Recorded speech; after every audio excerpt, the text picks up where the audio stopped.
अभी याद होगा दर्शकों को कि 15 दिन पहले पटना हाईकोर्ट ने अनंत सिंह को AK-47 मामले में रिहा कर दिया, जबकि इसी मामले में निचली अदालत ने 10 बरस की कैद की सज़ा सुनाई थी और इसमें अनंत सिंह की विधायकी भी चली गई थी और किसी की औकात नहीं होगी कि AK-47 इनसे जब्त किया जाए। और इस तस्वीर के बारे में मैं ये भी दर्शकों को बता दूँ, ये 2002 की तस्वीर है, जब मैं रेल SP हुआ करता था, सुनील पांडे रेलवे में ठेकेदार हुआ करता था और पलटू राम रेल मंत्री हुआ करते थे और ये AK-47 पलटू राम ने ही सुनील पांडे को उपलब्ध कराया था। और उसके बाद एक और खबर आई होगी, दर्शकों को पता होगा, 3-4 दिन पहले अनंत सिंह गया था मुख्यमंत्री आवास में, एक अणे मार्ग में एकदम मुझ पर ताव देता हुआ, और फिर खबर आई कि बंद कमरे में गुफ्तगू हुई है ना, बंद कमरे में, हम तुम एक कमरे में बंद हों और चाबी खो जाए। नमस्कार, मैं प्रेम, आप देख रहे हैं MK न्यूज इंडिया। बिहार में सुशासन की सरकार है, फिर भी अब पुलिस अधिकारी कमज़ोर माना जा रहा है, जैसा कि कहना है पूर्व अमिताभ दास सर का। ये कहते हैं कि बिहार में अगर सुशासन लाना है तो जिस तरह के सत्ताधारी जो उस पर कब्जा जमाए हुए हैं तो उसको दूर करना होगा। इसी मुद्दे पर हमारे साथ बात करने के लिए पूर्व IPS अमिताभ दास सर हैं। सर, जिस तरह से आप यूट्यूब चैनल से लेकर के सारे मीडिया घराने में आप कह रहे हैं कि अब हमारे जो लॉ एंड ऑर्डर है अब वो कमज़ोर होता हुआ दिख रहा है और राजनीतिक के पकड़ में है, ताकि वो कुछ कर न सके, राजनेता जो कहेंगे वो करेंगे। बिल्कुल सही मैं कह रहा हूँ और डंके की चोट पर कह रहा हूँ कि बिहार के हालात बिल्कुल बेकाबू हो गए हैं। स्थिति जो है बिल्कुल अराजक स्थिति है बिहार में, क्योंकि जो मुख्यमंत्री हैं हमारे पलटू राम, वो माफिया डॉन अनंत सिंह के आज्ञाकारी चपरासी बन चुके हैं और पलटू राम एक तरह से आप समझिए कि अनंत सिंह के गिरोह में शामिल हो गए हैं। अभी याद होगा दर्शकों को कि 15 दिन पहले पटना हाईकोर्ट ने अनंत सिंह को AK-47 मामले में रिहा कर दिया, जबकि इसी मामले में निचली अदालत ने 10 बरस की कैद की सज़ा सुनाई थी और इसमें अनंत सिंह की विधायकी भी चली गई थी। लेकिन इस बार ऐसा इसलिए हुआ क्योंकि पलटू राम ने पुलिस अफसरों को और सरकारी वकीलों को आदेश दे दिया था कि कोई भी सबूत नहीं पेश करना है अनंत सिंह के खिलाफ, और जब सबूत ही नहीं पेश हुआ तो स्वाभाविक है कि हाईकोर्ट रिहा कर देगा। अब देखिए, यदि हाईकोर्ट ने रिहा कर दिया तो कायदे से बिहार सरकार को सुप्रीम कोर्ट में चुनौती देनी चाहिए थी, लेकिन जो बिहार सरकार का रंग ढंग है, अब तक चुनौती नहीं दी गई है, शायद दी भी नहीं जाएगी और समय सीमा बीत भी जाएगी। और उसके बाद एक और खबर आई होगी, दर्शकों को पता होगा, 3-4 दिन पहले अनंत सिंह गया था मुख्यमंत्री आवास में, एक अणे मार्ग में एकदम मुझ पर ताव देता हुआ, और फिर खबर आई कि बंद कमरे में गुफ्तगू हुई है ना, बंद कमरे में, हम तुम एक कमरे में बंद हों और चाबी खो जाए।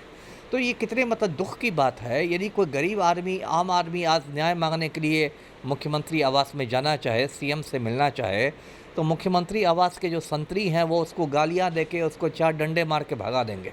कोई बिहार का यदि गरीब आदमी, आम आदमी जाना चाहे और एक माफिया डॉन जाता है मुझ पर ताव देते हुए और मुख्यमंत्री उससे बंद कमरे में गुफ्तगू करते हैं, तो ये कितने शर्म की बात है। और गुफ्तगू यही ना हुई होगी कि 2025 में अनंत सिंह को मोकामा से जदयू का टिकट मिले, और क्या बात होगी।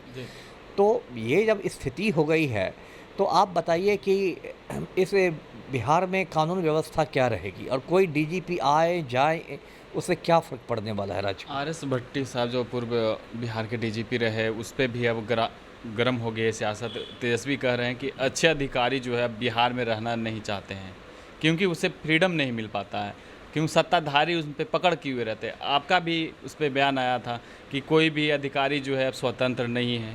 नहीं, सही बयान आया था। देखिए, जो भट्टी सर थे उनकी बहुत अच्छी छवि रही है, ईमानदार छवि रही है, कड़क रहे हैं। जब बिहार झारखंड एक था तो बोकारो के SP थे, मैं CID का SP था बोकारो, कभी कभी वहाँ उनसे मुलाकात होती थी। बहुत सुलझे हुए अधिकारी थे, लेकिन लगभग 2 साल रहे भट्टी सर और कुछ नहीं कर सके। मतलब जितनी उम्मीदें थी उनसे उन पर पानी फिर गया। क्यों नहीं कर सके? क्योंकि कभी भट्टी सर को फ्री हैंड नहीं मिला, खुली छूट नहीं मिली। और मैं बता दूं दर्शकों को कि बिहार का जो पुलिस मुख्यालय है, जो पटना के बेली रोड पर है, सरदार पटेल भवन, उसमें हद से ज़्यादा गुटबंदी है, खेमेबाजी है। और जितनी गुटबंदी आप पुलिस लाइन्स में सिपाहियों के बीच नहीं रहती, हवलदारों के बीच नहीं रहती, उससे ज़्यादा गुटबंदी पुलिस मुख्यालय में IPS अफसरों के बीच है। और एक पुलिस मुख्यालय में कुर्मी लॉबी है, जिसमें 2 कुर्मी IPS हैं, दोनों उत्तर प्रदेश के रहने वाले हैं, और वो कुर्मी लॉबी मतलब मुख्यमंत्री के पलटू राम के आशीर्वाद से काम करती है। और उसने भट्टी सर की ऐसी मतलब घेराबंदी कर दी थी, जैसे अभिमन्यु को चक्रव्यूह में घेर लिया गया था, कि भट्टी सर एकदम बेबस हो गए थे, असहाय हो गए थे, उनकी कुछ चल नहीं पा रही थी, एक दरोगा की बदली वो नहीं कर सकते थे। तो बेचारे फ्रस्ट्रेशन में आ गए, केंद्रीय प्रतिनियुक्ति पर चले गए, अब सीआईएसएफ के डीजी बन गए हैं दिल्ली जाके। और सिर्फ भट्टी सर की बात नहीं है, काम्या मिश्रा दरभंगा की ग्रामीण एसपी है, 2019 बैच की आईपीएस, अभी मुश्किल से उसको 5 साल हुए हैं नौकरी के। उसने अपना इस्तीफा भेज दिया है पुलिस मुख्यालय को कि मैं निजी कारणों से आईपीएस की नौकरी छोड़ना चाहती हूँ। अब वो बेचारी बिहार छोड़ के लौट रही है उड़ीसा, अपने गृह राज्य जा रही मम्मी पापा के पास। तो क्यों ऐसा हो रहा है? और एक जानकारी मुझे ये मिली है कि आज की तारीख में 13 और आईपीएस केंद्रीय प्रतिनियुक्ति के लाइन में लगे हुए हैं। मतलब 13 और आईपीएस ने गृह विभाग में दरखास्त दिया है, आवेदन दिया है कि भाई मुझे केंद्रीय प्रतिनियुक्ति के लिए विरमित कर दिया जाए, मैं बिहार में नहीं रहना चाहता।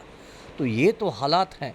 तो जब मुख्यमंत्री माफिया के साथ रहेगा, पिछले साल ही आप देखिए आनंद मोहन सज़ा याफ्ता खूनी है और आनंद मोहन को जेल से बाहर निकाल दिया गया, उसके लिए जेल मैनुअल में संशोधन कर दिया गया, बिहार सरकार के कायदे कानून बदल दिए गए। बताइए, इसलिए क्योंकि पलटू राम को राजपूत वोट बैंक में सेंधमारी करनी थी।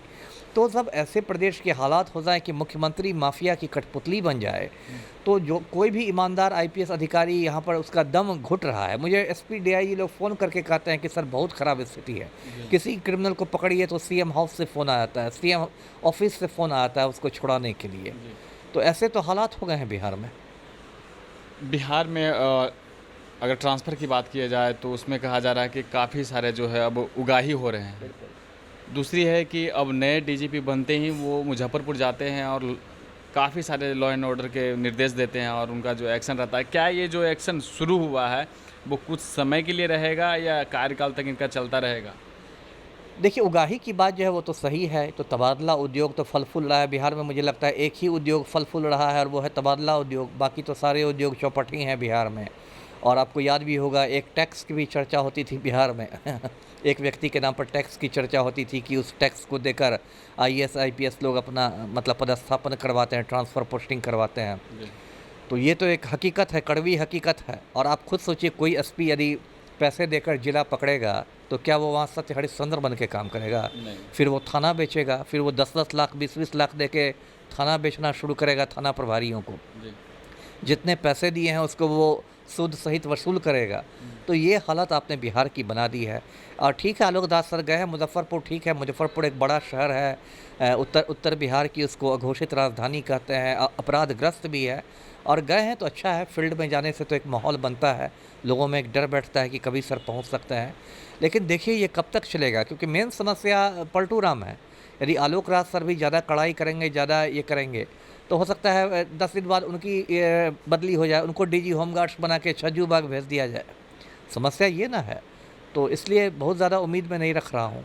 जिस तरह से आपने कहा कि कुर्मी बिरादरी का जो जाति धर्म से जो अब जोड़ना शुरू हो गया है, ये तो जाति जो है वो राजनीति में समझ में आता है कि कुशवाहा है, ये पंडित है, ये सब वगैरह से समझ में आता है। ये पढ़े लिखे जो आईपीएस अधिकारी हो या मुख्यालय जहाँ से पूरा देश चलता है, राज्य चलता है, उस जगह पे अगर जात पात का जो राजनीति शुरू हो जाए तो फिर तो कहीं तो और नहीं रह जाता। वही तो रोना है, उसी का तो दुर्भाग्य है। देखिए, थोड़ा बहुत जात पात तो बिहार में हमेशा से रहा, लेकिन 2005 के बाद जब से पलटू राम सीएम बने हैं, अब ये चरम पर पहुँच गया है। अब पलटू राम का लवकुश समीकरण है, लवकुश का मतलब हुआ कुर्मी और कोयरी। और पलटू राम के समय तो ऐसी ऐसी चीज़ें हुई कि दूसरे राज्य से कुर्मी अधिकारियों को डेपुटेशन पर लाया गया। अभी जो मनीष वर्मा हैं, ये 2000 बैच के आईएएस थे, उड़ीसा कैडर के, है ना, लेकिन ये नालंदा के कुर्मी हैं, तो इनको उड़ीसा से बिहार लाया गया डेपुटेशन पर और इनको पटना का जिलाधिकारी बना दिया गया, पटना का डीएम। आपको रावण वध की घटना याद हुई होगी। रावण वध जो गांधी मैदान में हुआ था, भगदड़ मची थी, 33 लोग मरे थे, उस समय यही मनीष वर्मा डीएम थे। और ये बिहार कैडर के नहीं हैं, ये उड़ीसा कैडर के हैं। तो नीतीश कुमार ने तो ऐसा कुर्मिस्तान बनाना शुरू किया कि दूसरे राज्यों से कुर्मी अधिकारियों को डेपुटेशन पर लाला के बिहार में तैनात करना शुरू किया। मतलब इतना तो ऐसा नंगाना तो लालू के समय भी नहीं था। लालू के समय भी होता था जात पात, उनका भी माई समीकरण था, मुस्लिम और यादवों को प्राथमिकता दी जाती थी, लेकिन इस हद तक वो बात नहीं आई थी कि दूसरे राज्यों से बुला के फिट किया जा रहा हो। अभी तो नीतीश कुमार ने बिल्कुल मतलब अब यदि बिहारी शब्दों में मैं कहूँ तो घिना दिया। जी आप पूर्व में भी एक इंटरव्यू में कहा था कि हमें जो है मारने की धमकी मिल चुकी है, हमारी हत्या हो सकती है। तो क्या नए जो डीजीपी आए हैं, क्या आपसे बात करेंगे या आप उनसे मिलने जाएँगे? अब देखिए, सबको सब बात मालूम ही है।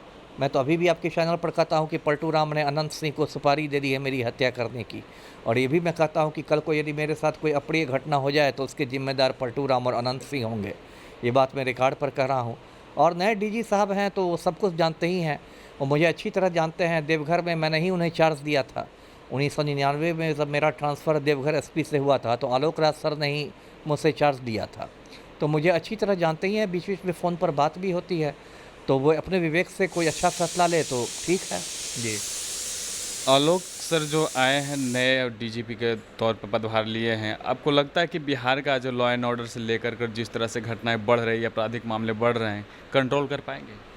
बहुत ज़्यादा मैं उम्मीद नहीं रखता। मैं ईमानदारी से कहता हूँ क्योंकि असली समस्या जो है वो पलटू राम है। और पलटू राम उन्हें अच्छा से काम करने ही देंगे। है ना? मैं अभी आपके दर्शकों को एक दूसरी तस्वीर दिखाता हूँ। ये तस्वीर देखिए, ये सुनील पांडे है। ये AK-47 के साथ खड़ा है।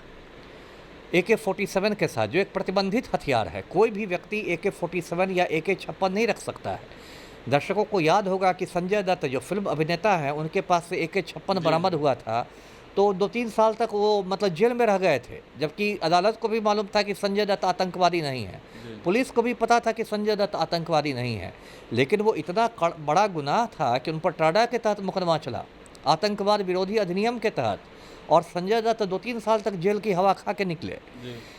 लेकिन आज ये सुनील पांडे पर के ठिकानों पर रेड नहीं होगा। क्यों नहीं होगा? क्योंकि ये सत्ताधारी पार्टी के अभी 10 दिन पहले ये भाजपा में शामिल हो चुके हैं। खुद दिलीप जायसवाल ने इनको भाजपा की सदस्यता दिलवाई है। तो सुनील पांडे आज की तारीख में वरिष्ठ राम भक्त हैं। भाजपा वाले इनको प्रखर राष्ट्रवादी भी बताएंगे। और किसी की औकात नहीं होगी कि AK-47 इनसे जब्त किया जाए। और इस तस्वीर के बारे में मैं ये भी दर्शकों को बता दूं, ये 2002 की तस्वीर है, जब मैं रेल SP हुआ करता था। सुनील पांडे रेलवे में ठेकेदार हुआ करता था और पलटू राम रेल मंत्री हुआ करते थे। और ये AK-47 पलटू राम ने ही सुनील पांडे को उपलब्ध कराया था। जी। धन्यवाद। तो आपने सुना क्या कुछ कह रहे थे। इनका साफ तौर पे कहना है कि नए डीजीपी आए हैं तो उनसे ज़्यादा उम्मीद तो नहीं कर सकते हैं, क्योंकि जो सत्ताधारी हैं फिर से वो अपना शिकंजा कसना शुरू कर देंगे। कोई भी अधिकारी आते हैं अपना स्वतंत्र से काम अगर करना चाहते हैं, लेकिन उनका जो है धर लिया जाता है कि ना इधर करेंगे ना उधर करेंगे, जो कहेंगे वही करेंगे।